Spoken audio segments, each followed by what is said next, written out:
Hello, ladies and gentlemen. Back once again. I'm Jesse, the Prepper Geek.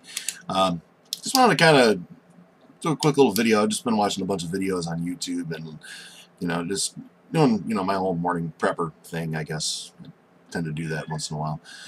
I've been watching a lot of videos on, preppers will die, how, what will kill you as a prepper, blah, blah, blah, okay.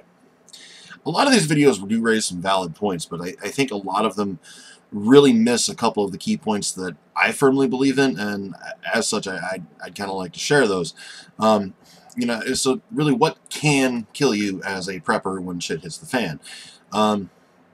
Obviously, people, guns, rioters, looters, animals. There's all sorts of things that can.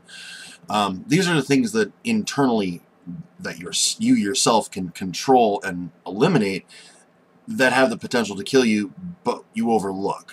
I know this because I've overlooked them before, and I've tried very hard to eliminate those things so that I'm not going to end up killing myself, I suppose. The first thing that I really agree with, and a lot of the videos did talk about this one, but it's important enough that I want to reiterate it. English language is the thing. Overconfidence. So many of these, doomsday preppers out there get so overconfident in their ability to survive because they've got the best of this and the best of that and the best of this and the best of that, and they've done this and they've done that, and the best laid plans fall apart when the first shots are fired. That's just a rule of war. That's just the nature of the beast. Your plan, no matter how well you practice, no matter how many times it happens, once the first shots are fired, your plan's out the window. Now you have to adapt, and you have to come up with an organic plan that's just going to work in the moment. And have a cat that's a little quieter than mine. I don't know if y'all can hear that, but my cat's going batty over there. So try not to be overconfident. Yes, it's good to have a plan that you're confident in that might work, but realize that plan is something you're going to have to adapt and change to the situation at hand.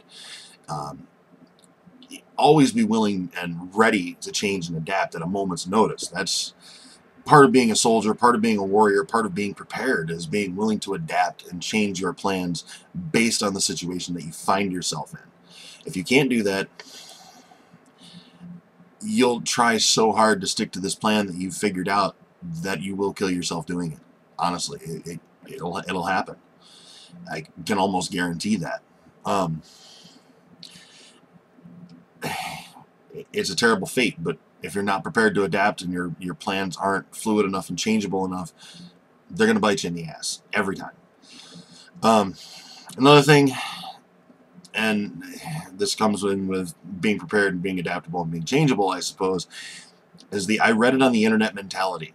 And I know I'm coming to you through the wonderful power of technology and the wonder of YouTube that it is, but don't believe everything you read on the internet. In fact, believe about 1% of it. Half of the preppers I'm seeing on YouTube and stuff are urban preppers, the people that are, in apartment high-rises in the city, and they have no idea what the hell they're doing. Once they get out of a city, they're screwed. Seriously. People that have never been in the wilderness in the middle of the night alone with no lights and nobody around, they don't know what to do. Sorry, I pulled a muscle on my side, and every time I cough lately, it's killing me. So be very wary of what you read on the internet. If you see something on the internet that interests you and you think it's a good idea, instead of just accepting it, go out and try it.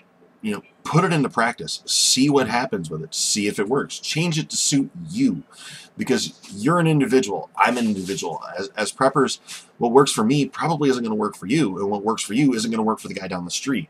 So try these things out. Make sure they work. Make sure they work for you. If you have to change little things about them, do so. Don't try to force yourself into the mold. Force the mold to fit you. It's much easier that way. Believe me. And speaking of the power of the internet and the wonder of YouTube that it is, that's allowing me to deliver this message and allowing you to see it, we have to drop, and I'm as guilty of it as anybody, and I struggle very hard with this. We have to drop our attachment to technology. You know, if in a shit hits the fan scenario, the best technology we're going to have is whatever we can make for weapons. I mean, really, we're not going to have power stations and, you know, cell phone chargers and internet and everything else. So we're going to have to rely on everything else. And, you know, our attachment to technology is great, but if you have all your preparedness books and all your survival books that you read and swear by and that you want with you on your Kindle, you're boned. Your Kindle's only going to work for so many hours, and then it's going to need to be charged. And okay, you've got a solar charger, great, you can charge it for a while, till your charge port gets screwed up, till you slip and fall and break the screen. You know, there's too many things there's too many ways that technology can fail you in situations like this.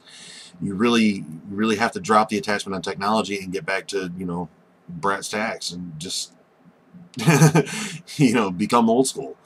And be careful of knowing so many things that are, you know, that's just the way it is, because it was a Ronald Reagan said something one time about they just know so many things that just aren't so. Yeah, careful what you know. What you know can kill you just as quickly as what you don't know. And my favorite one, this is the big one for me, is don't rely 100% on just your equipment to make you prepared and to survive. Your equipment is a large portion of the battle, yes, but it's not the whole thing. Your equipment is useless if you don't know how to use it. You know, put yourself into situations, go out and test it, you know, go out and try to survive for 2 days, 3 days, a week, 2 weeks in the wilderness with just your bug out bag. Just the things that you would bring with you if in a worst case scenario where all you can grab is your bug out bag and go. Take it. Try to survive. See what you can do. See how long you actually make it. You know? And don't let the stubbornness kill you that, you know, well, this is my bug out bag and it's so good that I'm going to be out there, you know. No, that doesn't work. You know, when you're done, you're done. But you have to try. You have to take your bug out bag and actually put it in the field and test it. It does no good to put these things together and just have them sitting on a shelf collecting dust. Like I said, my day bag that I went through in the video yesterday, I've done that. I've survived with that bag. I carry it with me all the time. I've used it. I've gone on day trips, week trips. My bug out bag works. I can live out of it. I've tested it. And on top of knowing that I've tested it and knowing that I know how to use everything in it and knowing that I've assembled it in the most efficient way possible, make sure that you can do it. Physically, make sure you're physically fit enough. You know, make sure you're strong enough. You've got the endurance. Test yourself, push yourself. You know, don't go to the gym and work out. Going to the gym and working out is great. You know, it's a good way to get a base going. Let me tell you what, walking 10 miles on a treadmill is a whole lot different than walking 10 miles through the wilderness. You know, totally different animal. And go do that. Go walk 10 miles through the wilderness, and you know what? You'll find you're probably hurting after about mile 5. So push yourself. Push yourself a little further the next time, a little further the next time. And don't do it once a year. You know, go out and do this once a month, once a week, you know, twice a week.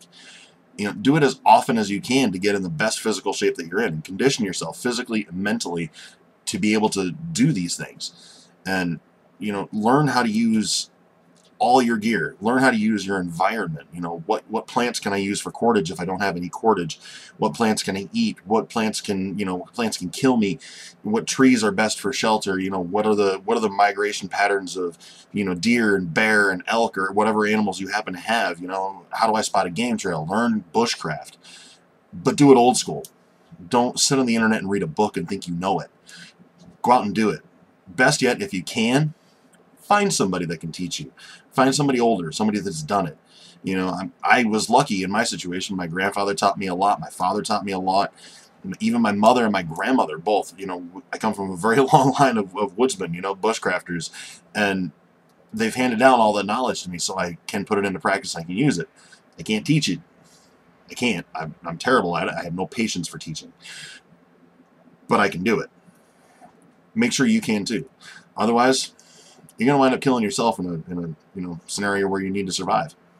And the things that you know, the things that you've assembled, your gear, can end up killing you. So, yeah, on that note, be careful. Go out, put some things into practice, try some things out. Test yourself, test your equipment, test your bug out bag. Bug out. and see how it works. Bug out with the bare minimum and see if it works. Try it. I bet you'll thank me. Okay, so I just did this 10-minute video about, you know, stuff that can kill you as a prepper when and if shit hits the fan, and you know, how to stop those things from killing you, I guess. And I got to watching it because I always watch my videos after I do them when I'm editing them and stuff. And I kind of got to think of myself. There's a lot more stuff I'd really like to add to this, and I do this stuff off the cuff. I don't script it. I write down some vague notes and just go from there and wing it, because all the information's up here. I just need to get it out there. You know, I already tried to do this once and I got interrupted, so I'm starting over again, but for the third time, I guess, technically. But one of the biggest things I really wanted to discuss is, like, you know, I mean, you got to look at the reasons why preppers prep, why all of us prep. You know, civil unrest, martial law, economic collapse, those are the three base reasons. Those reasons are caused by any other reason we could possibly prep, whether it be natural disaster, EMP, foreign military takeover, you know, any of those things that we prep for can cause those first three. And in fact, will cause those first three at some point if they're bad enough situations. So really, civil unrest, economic collapse, and martial law. Those are the three things that most preppers are prepping for. Whether or not that's actually what they're prepping for, that's what they're prepping for, because everything else leads to that. And I wanted to discuss one of the biggest things that I think could probably, and more than likely not, will probably kill people, preppers, and specifically in these situations, is your appearance. And it seems kind of strange to say, well, how the hell is my appearance going to get me killed? Well, somebody doesn't like the way I look. And it doesn't have anything to do with liking the way you look, or the way you carry yourself, or, you know, whether you've shaved or whether you got long hair or tattoos. That doesn't matter. What matters is when you leave your house, when you go to bug out. You've seen this coming, you've watched it, you've followed it, you know, it's in the news, it's all over the papers, we know it's here, the shit has hit the fan, it's the end of the world as we know it. We've decided now, okay, I'm bugging out, I'm going. Perfect, great. So, you know, a lot of these preppers will grab all their military-style gear and their molly packs and, you know, everything else under the damn sun that looks, you know, camouflage and SWAT-like and military-like, and they'll go out and they'll get in their, you know, their vehicles and they'll drive, or they'll walk, or one way or another they are out in a public scenario. Now, how can your appearance kill you in that scenario, you ask? If you're dressed in a paramilitary fashion, if you're wearing molly gear, if you're, you know, clearly carrying something out of the ordinary, i.e. a camouflage backpack with a, you know, big water pouch and canteens and cases of food and all this stuff. If you're loading a vehicle and people see you doing this, you're a target now, because those who haven't prepared see you and are going to take what you've prepared, or try to. So, I mean, it's very easy to eliminate this. It's a very easy thing to avoid just by not dressing like you're in the military. Trying not to act paramilitary, I suppose. Like I said, my day bag, which I still have sitting right here, oddly enough, this is a laptop bag. And my headset. This is a laptop bag. It's not a paramilitary bag. It's not molly gear. It is, quite simply, a laptop bag. I can go anywhere in the world with that bag and walk around the street with it, and nobody thinks anything of it, with the exception of the crampons hanging on the outside. Nobody thinks anything of it except, he's carrying a backpack. Not, wow, he's carrying a military-style backpack with molly gear and pouches and rope and this and that and the other thing hanging off of it. I'm much less likely to get mugged or attacked than, you know, Joe Camo in his full camouflage gear with his molly bag and everything else. Much less likely to, because I look like some guy just carrying a backpack down the street. It's very, very simple to me like that. So, you know, blend in with the crowd. You know, you don't want to stand out. You don't want to be memorable. You want to be that guy. Just, I don't know, there was a guy walking, he had a backpack on. Not, oh yeah, I saw the dude, he was all dressed paramilitary, had the big molly bag on. you know, 3 or 4 canteens, a case of food, a duffel bag in his hand, a sidearm on his hip. You know, you don't want to be that guy. That stands out like a sore thumb. That can get you killed quickly. And in cases of martial law, let's ignore civil unrest, because civil unrest people are going to see you. They know what preppers are. It's all over the internet, all over TV. People know what preppers are. They see you dressed like that, you're a target. Economic collapse, civil unrest, same scenario, okay? Martial law, now you're a military target, because now they know you're armed. They know you're prepared to leave, and you are leaving. You are going somewhere away. In martial law scenarios, you can't do that. You can't just poof, gone. So now you're a military target. You're going to be questioned. You're going to be detained, possibly shot if you decide to return fire. You know, why would you do that to yourself? Blend in with the crowd. Be invisible. Be a ghost. You know, you just want to be some guy going somewhere. Nobody cares where, because you're just some guy, not Mr. Paramilitary. So we need to avoid that as preppers, I think. Avoid trying to look as much like a prepper as we do.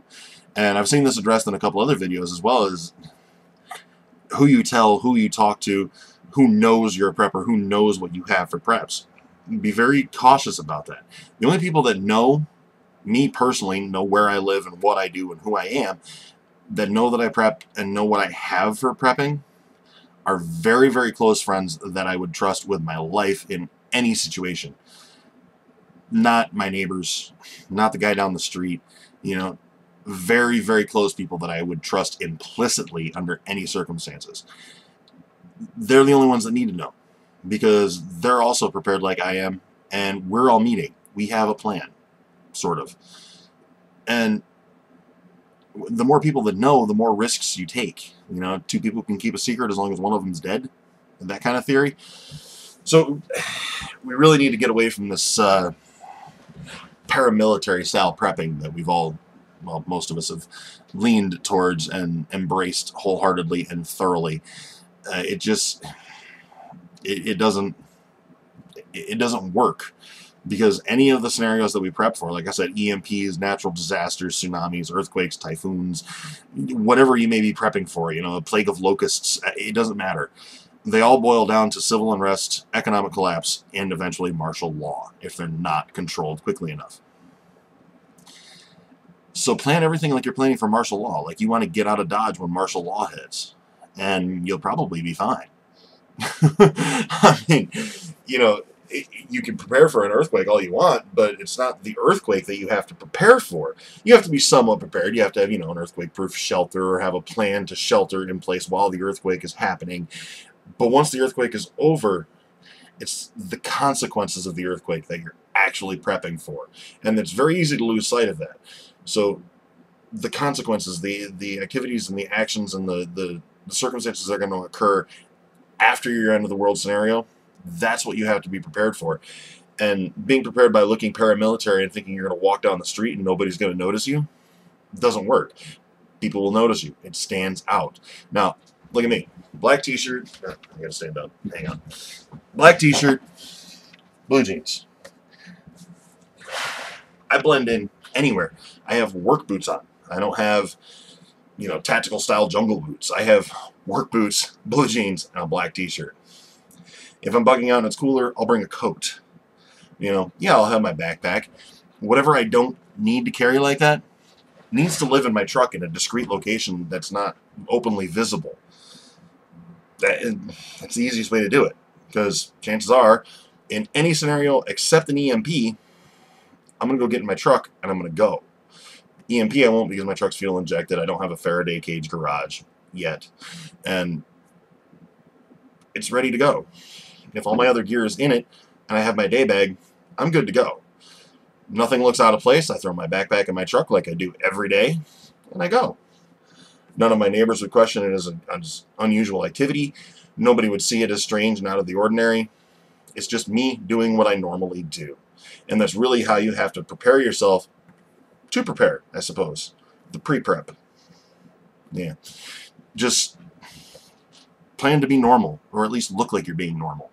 You know, you don't want to draw attention to yourself, because especially if martial law is instituted, You don't want to be singled out by the military and by the government and all that. You want to be just doing what you normally do and looking like a normal person doing it.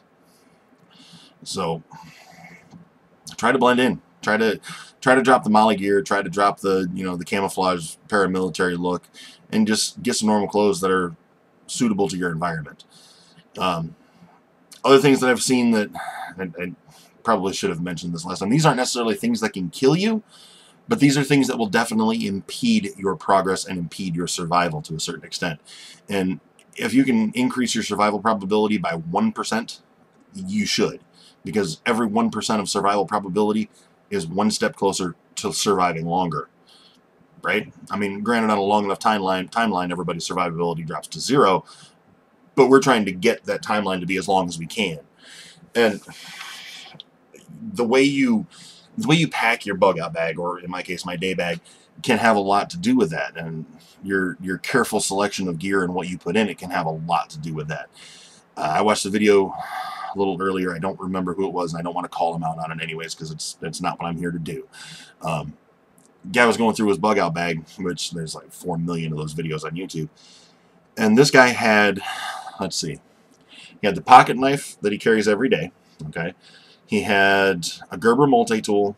He had a Gerber K-bar style infantry knife. He had a little baby, the Swiss Army toothpick knife. He had a regular short-bladed folding pocket knife, and another folding pocket knife with a fully serrated blade, and I think there was like 2 other knives in there. Having knives is great. If you take out, let's see, if he carries a pocket knife daily, okay, we can keep that one. We'll keep the K-bar style infantry knife. We'll keep that because it has purposes. It's a larger knife. I can understand the purpose behind that, and we'll keep the multi-tool. Now there's 4 other knives in there at least. We'll say 5 for ease of math. Okay. Now knife doesn't weigh much. I mean, mine's kind of a club. It's a very heavy knife. Mine's probably every bit of 4 ounces, maybe a little more than. So we'll assume an average knife, except for that little toothpick thing, that doesn't count for anything. Assuming an average knife is between 2 and 4 ounces, we're going to call it 3 ounces. You've got 5 of those in there. That's 15 ounces. That's damn near a pound. That's a pound you can shed out of your day bag or bug out bag. A full pound. Doesn't seem like much, but after 20 miles, I bet a pound would be really nice to lose. So don't carry too much crap. Don't carry too much stuff that you don't need. The point of a bug out bag or a day bag is essentials. You carry what you need, bare minimum. That's it. You don't carry, 47 changes of clothes. You don't carry 16 bags or 16 friggin' canned goods or cans of soup. You carry the bare essentials, what you actually need to survive. That's it. The same guy had a can of Campbell's Chunky Soup, had a bag of beef jerky, and the main course of 1 MRE, which I didn't see the heating pouch for. It struck me as a little odd. He also had a canteen, but the canteen had no water in it. And how much waste is that right there? Okay. Then he had 50 feet of normal rope on the outside of his bag, 50 feet of climbing rope inside his bag, 1 climbing carabiner, okay, and probably 150 feet of paracord. Okay, that's a lot of crap that you really probably don't need. Surviving in the wilderness, in the wild, if you're bugging out to the wilderness, means minimizing risk as well. You need to minimize the amount of risks that you take so that you don't end up hurting yourself accidentally. Well, if you're climbing a mountain with 50 foot of rope and 1 carabiner, you are certainly not minimizing risk, okay? You're definitely not. And the more weight you have in your pack, the higher your rate of risk, the higher your risk of hurting yourself from exertion, heat exhaustion, just straight dehydration, the higher the rates of all those things go. And, the same guy on top of, he had his EDC, he had this bug out bag that had all this stuff in it. Then he had, it looked like a fanny pack bag, like one of, the Molly style bags that sits on your ass and, flops around on your bag. He had one of those that had a bunch of other stuff in it. He didn't go through that, because apparently he'd gone through that before. He probably had close to 80 pounds of crap. It's way too much. You know, he had one gun. It was a handgun, small cleaning kit in a Ziploc bag. He had a dry box. I'll give him credit. He did have a dry box, which a lot of people fail to get. But inside his dry box was nothing that absolutely needed to be kept dry, really. There was a contact case, 2 sets of contacts, some other miscellaneous crap, carabiners. I think that's where his little toothpick knife was, 2 bandanas. Nothing that mandatorily needed to be kept dry was in his dry box. There was a couple of fire starters in there, but they're like ferrule rods. I mean, that's not matches. You know, it's metal. It's not going to hurt it to get a little wet. You can dry it off. So be very careful about your selection of gear and how you pack it. You know, the way you pack your gear is efficiency. You need to be, you know, in a survival situation where you're making split-second life and death decisions. You don't have time to be searching through your bag looking for that one thing that you need. And that's minutes that you may not necessarily have. So try to pack it in a manner that makes sense, and so the less stuff you have, the easier it is to get the stuff that you need. Okay, I'll give him a little bit of credit to the same guy, and I've seen this in 100 bug-out bags, day bags, whatever you want to call them. I've seen 100 of them with these in it. Is some kind of military survival guide. That's great. You have it. You understand it. You can in a pinch you can look in it and find information that you need. But it seems much more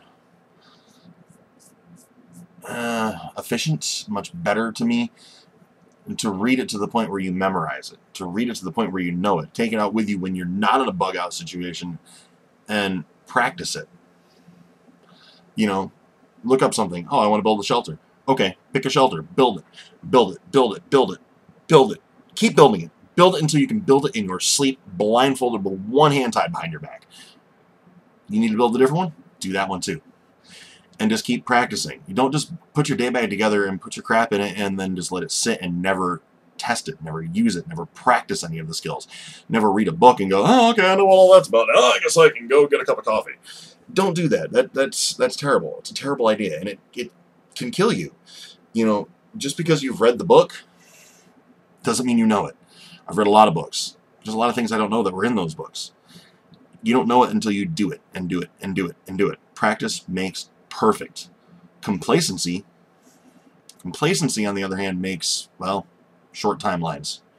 And short timelines are not what we're looking for. So always, always, always, always, if you learn something, if you read a book and it has some interesting, useful information in it, go try it out. Go test it. Go practice. If you like it, adapt it to fit yourself and adapt it to fit your style, and then practice it that way. Practice it that way until you can do it the most efficient, easiest way possible, as quickly as possible, as safely as possible. So people don't discuss safety enough, I think, in the preparing community, because it's hard to practice safety, I suppose, when you're in a situation where you're, you know, surviving, you know, where nothing around you is really safe.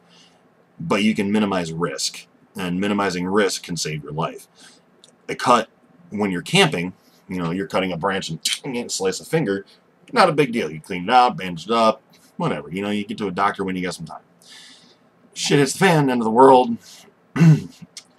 Cut on your hand can be life or death. You know, infection can set in, and you're done. You know, you end up amputating your own thumb in the middle of the woods, and without a thumb, you know, your forefinger and everything you do, and that makes life much more difficult. You know, so just common sense and safety. Safety, safety, safety. But at the same time, keep it simple, stupid. You know, the simpler things are, the easier it is to be safe doing them. You know, learning to build a shelter, learning to start a fire, that's great. Do what you got to do.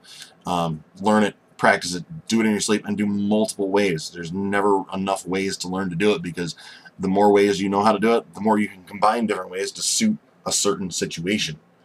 You know, I mean, what works for me up here in northeastern New York is not going to work for somebody in Utah.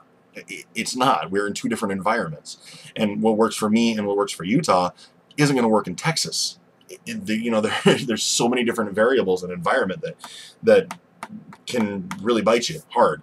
So learn your environment. Learn where you're going to be surviving if you have to survive.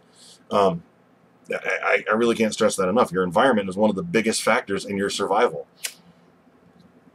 Because outside yourself, your environment is the next largest contributing factor to survival. It really is. You know, your environment will make or break you.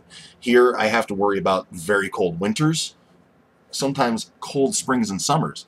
Where I live, I've seen snow as late as June and as early as September, which leaves me July and August as good summer months. That's all I can really rely on.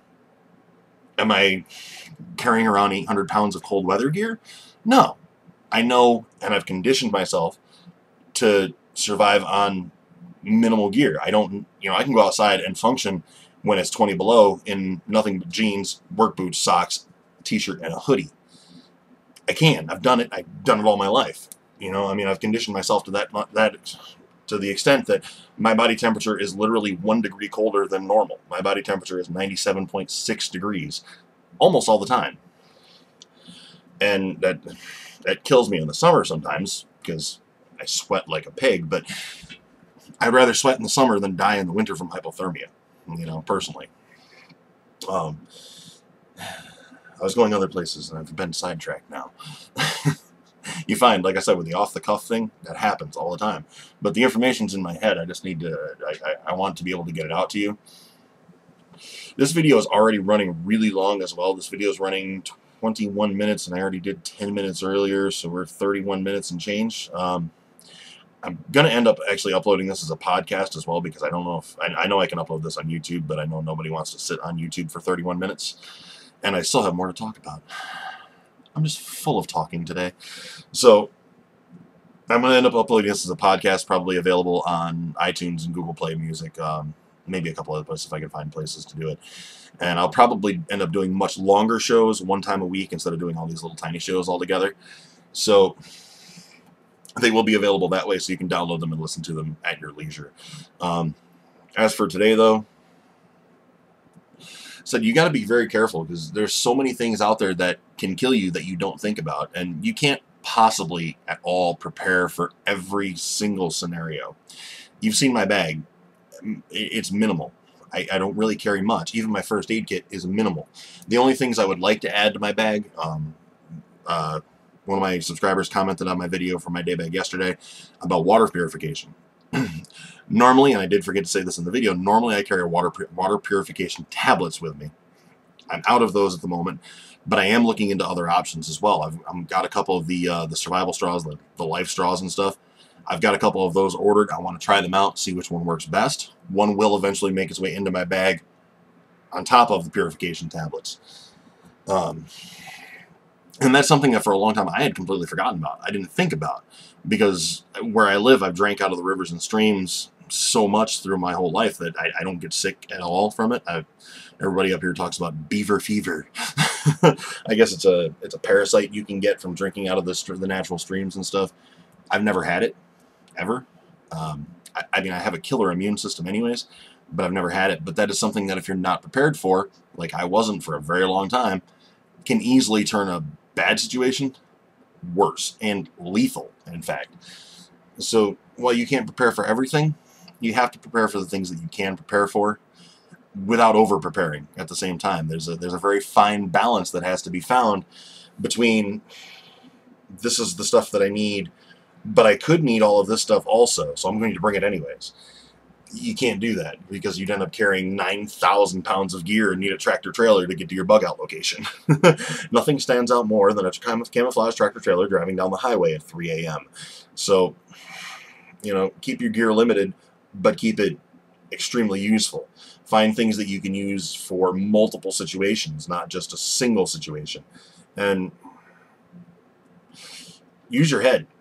Think. Adapt. If you've, I'm thinking of a specific scenario. My fishing box that I keep in my day bag is waterproof. So I can put matches in there. I can put other things in there that I need to keep waterproof.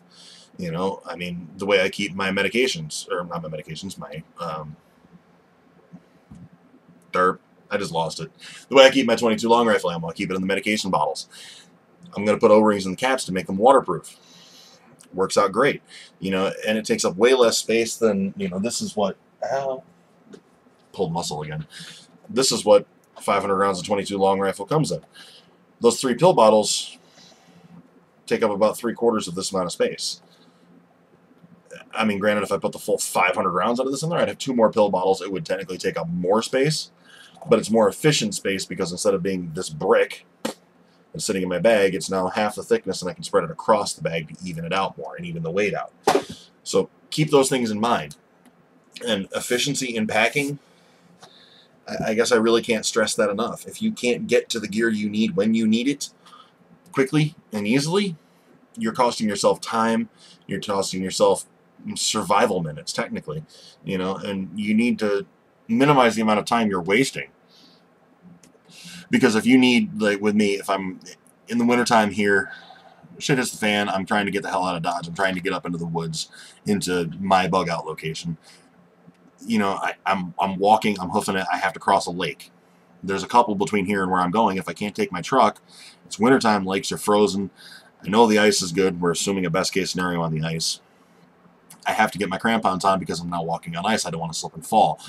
I don't want to be digging through my bag for an hour trying to find them.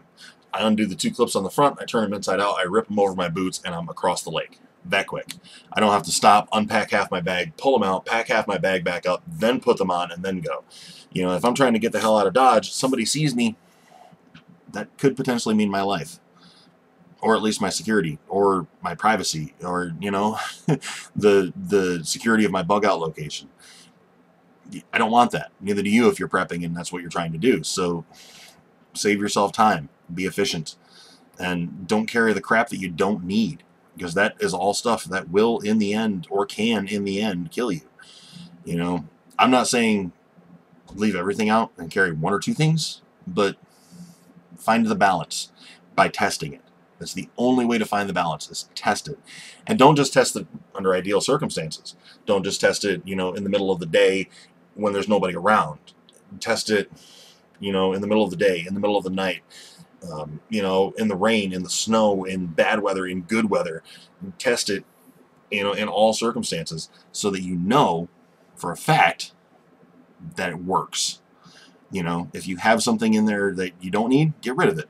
If you find you're in bad weather and there's something in there you don't have that you need, get it. You know, I don't have a rain poncho on mine. That's fine. In the summertime, I don't mind it. You know, spring and fall, it can be a little bit bad. I have other provisions that I'm working on for that. You know, and don't be afraid about being trendy. I see that a lot. So many people are trendy, and they fall into these traps almost of, well, that's not what the cool kids are doing, so that's not what I'm going to do. I'm working on making my own actual cloak, I guess it would be the technical term. It's actually a cloak, you know, clasps around the neck, has a hood, hangs down to my feet. Why? Because I can make it out of canvas, which I can then waterproof. I can oil soak the canvas so that it's waterproof. Keeps the rain off me, which is kind of handy. Keeps snow off me. If you make it long enough so that it hangs just above your ankles, it can dust a little bit of your tracks in the snow and dirt. You can roll it up, use it as a pillow, use it as a blanket, use it as a shelter. You know, that is one piece of gear that solves that many issues. You know, I mean, even an extra warmth, you know, if you have to, it solves all those issues. The hood, you keep the sun off me if it's too hot. Those are all issues that this one piece of clothing that people think is goofy or dorky or whatever, it solves all those issues. And, you know, I mean, while it may weigh 4 or 5 pounds after I oil soak it and get it finished, 4 or 5 pounds is a small sacrifice for a blanket, a pillow, you know, something to keep the rain off me, something to keep the sun off me, something to keep the snow off of me, something that can dust my tracks, something I can turn into a shelter. That's a very versatile piece of gear that costs me nothing but 4 or 5 pounds. You know, and to make it out of canvas, ridiculously simple. Go buy one of the biggest drop cloths you can find at Walmart in the painting section in hardware. Cut it down, cut it to shape, find a way to clasp it around your neck so it's not going to choke you, and wear it. It's that simple. Looks a little funny. People will pick on you for it, but I tell you what, it can save your life in that many ways. I don't really care if somebody's going to pick on me if I'm the one surviving and laughing at them while they're trudging through the rain, soaking wet, with no blanket, no pillow. You know, laugh at me all you want, because in the end, I'm the one sitting here with a smile on my face and a blanket. You're not. you know. And while you can carry just a blanket or you can carry just a sleeping bag, that's great. But that's one very large piece of gear for one purpose, possibly two, not all of the above. So, bear things in mind.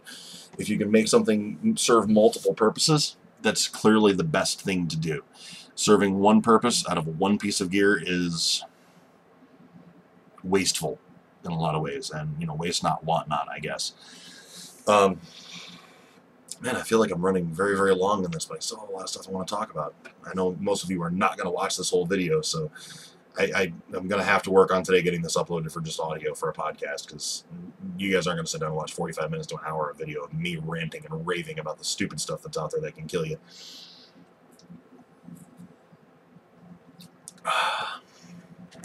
Beverage. That's another thing I was talking about earlier as far as making sure that you're physically fit and physically able to do the things that you need to do in a bug out and survival situation. Your diet can play a huge, huge factor in how ready you are. It's great to go to the gym and work out and be cut and ripped and go out and hike and camp and, test your endurance that way. But watch your diet beforehand. I'm drinking green tea. Green tea, is very cleansing. It's a diuretic. It helps me keep weight down. It doesn't have a lot of sugar in it. And, it's very, very helpful. If you're out there eating McDonald's every day of the week and being a prepper talking about how you're going to hike so many miles into your bug out location, I'm kind of going to laugh at you, honestly, because you're eating McDonald's every day. You have enough preservatives in you to preserve your corpse for 10 years. Thank you. I may get hungry. I mean, just... there's so many little things, I guess, that I could go off on in this video, and I've given up on trying to keep this short because I'm already over 40 minutes. So, your diet, your exercise routine, all of that, your mental state.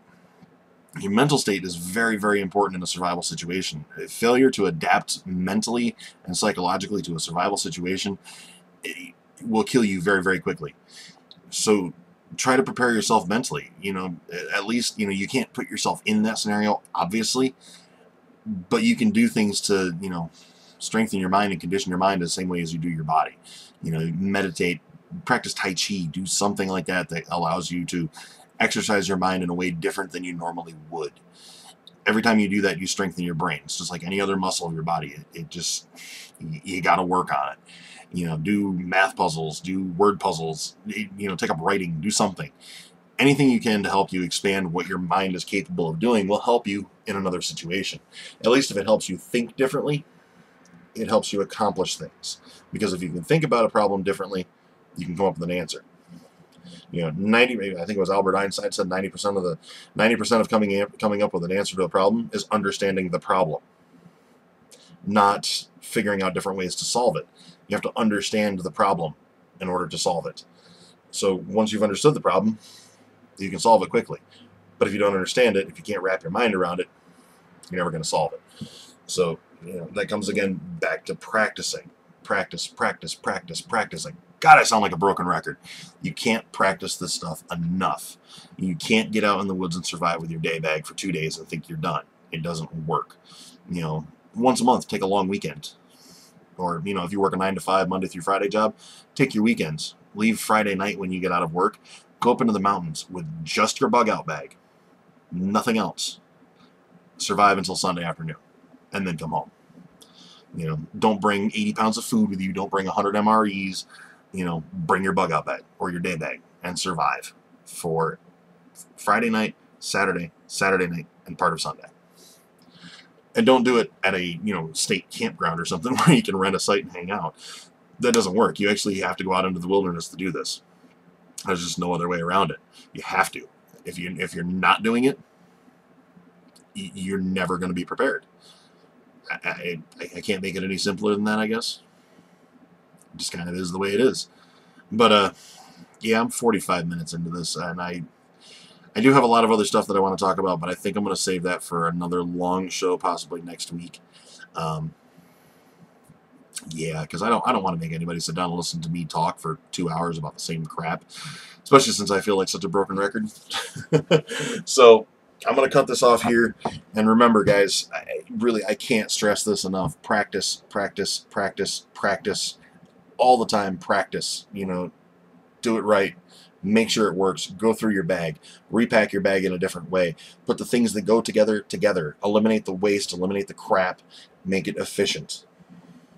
That will save your life more often than not. Yeah, I guess that's it. If you guys like this stuff, the longer episodes that I'm going to do as a podcast, and once I get the podcast live, I will put links down below. I'll put them up on the Facebook page and all that stuff. If you guys like this kind of format better than the little short videos, let me know, or let me know what your preference is one way or the other, and I'll do my best to accommodate. I mean, this is for you guys, so I'm going to do my best to make this, in a format that works for you. So, with that being said, I think I'm out. Check us out on Facebook, comment, like, subscribe, thumbs up, all that jazz, and stay prepared.